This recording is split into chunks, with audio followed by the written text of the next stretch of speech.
सनातन धर्म के अपमान मामले पर एक पक्ष साधुओं का भी है, जिसमें अयोध्या के संत परमहंस आचार्य ने विरोध जताया। लेकिन उनके विरोध का तरीका इतना अलग और असंवैधानिक था, जिसको दिखाने में भी हमें सोचना पड़ा, फैसला लेना पड़ा। दरअसल संत परमहंस आचार्य ने एक वीडियो रिलीज किया है, जिसमें वह एक हाथ में उदयनिधि का पोस्टर और दूसरे हाथ में तलवार पकड़े हुए नजर आ रहे हैं। इस वीडियो में उन्हें पोस्टर में बने उदयनिधि के सिर को तलवार से काटते हुए और फिर उसमें आग लगाते हुए देखा जा सकता है। इसके अलावा उन्होंने उदयनिधि का सिर कलम करने वाले को 10 करोड़ रुपए का इनाम देने की बात भी कही।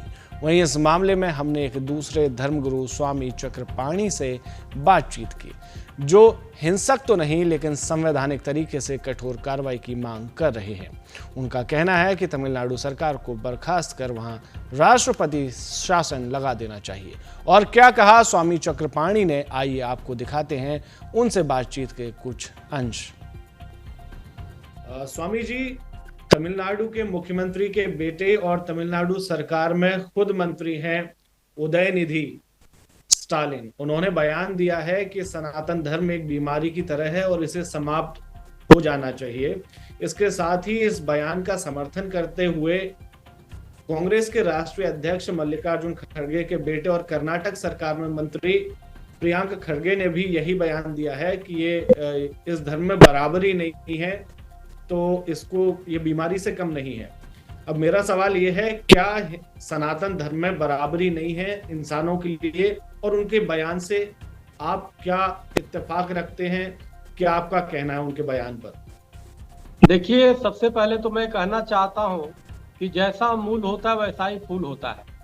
करुणानिधि मुख्यमंत्री जी थे, इनके दादाजी, वो खुद हिंदू सनातन के खिलाफ बोलते थे, राम सेतु तोड़ने के समर्थक थे। उन्होंने यहाँ तक कि भगवान राम पे टिप्पणी किया था कि कौन से इंजीनियरिंग से इंजीनियर थे, और अनेक हिंदू विरोधी वो कार्य करते थे, बयान देते थे। इसके बाद इनके बाप आए स्टालिन, ये भी जो है हमेशा से आप देखो कितने हमारे प्राचीन हिंदू देवी देवताओं के मंदिर को वहां तोड़ा है, और पिछली बार तो खुद उन्होंने स्वीकार किया कि मैंने सैकड़ों मंदिर तोड़े हैं और तोड़ूंगा। तो और अब इनके ये पुत्र है, कुपुत्र कहिए, पुत्र कहिए, जो भी कि अब सवाल यह है, बड़े मियाँ तो बड़े मियाँ, छोटे मियाँ सुभान अल्लाह, एक कहावत है, वही हाल है। इन्होंने सनातन धर्म उन्मूलन एक कार्यक्रम रखा। उन्मूलन का मतलब समाप्त, जैसे दहेज उन्मूलन का कार्यक्रम चलता है कि दहेज समाप्त, उसी प्रकार से सनातन धर्म उन्मूलन कार्यक्रम में इन्होंने पूरी जो विषय ही था कि सनातन धर्म कैसे समाप्त किया जाए, उसके कार्यक्रम में जाके इन्होंने कहा कि ये डेंगू, मलेरिया और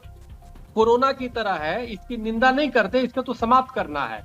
आप जरा सोचो, एक तमिलनाडु का मुख्यमंत्री का बेटा और खुद मंत्री है, वह संवैधानिक पद पे बैठ करके असंवैधानिक भाषा बोल रहा है, आतंकी सोच को परिलक्षित कर रहा है। इसे तो स्पष्ट है कि बाप बेटे मिलकर के कभी भी वहां पर नरसंहार करा सकते हैं हिंदुओं को, कभी भी वो दंगे की स्थिति पैदा कर सकते हैं, क्योंकि इनके बोलने का प्रभाव पड़ता है पूरे प्रदेश में। और उसका प्रभाव आप देखो ये है कि अब मान लीजिए जो कट्टरपंथी क्रिश्चियन है, चाहे जो हिंदुओं से नफरत करने वाले हैं, चाहे और भी गैर हिंदू है, उनके अंदर घृणा नफरत होगी, वो हिंदुओं को मारना शुरू कर देंगे। तो यह तो पूरी तरह पूरे प्रदेश को आग में झोंकने के बराबर है। दूसरी बात आया, आप देखो कांग्रेस के जो इनके पुत्र ने समर्थन दिया है, इनके जो राष्ट्रीय अध्यक्ष है, इनके पुत्र ने, अभी तक तो कांग्रेस के प्रवक्ता बैठ के कहते थे नहीं, इस बयान से हम किनारा कर रहे हैं, हमें कोई मतलब नहीं। इनका राष्ट्रीय अध्यक्ष के पुत्र ने ही उनको समर्थन दे दिया और कहा कि जी सनातन धर्म में भेदभाव होता है, जो भी है, यानी पानी से पानी मिले, मिले कीच से कीच, जैसा को तैसा मिले, मिले नीच से नीच।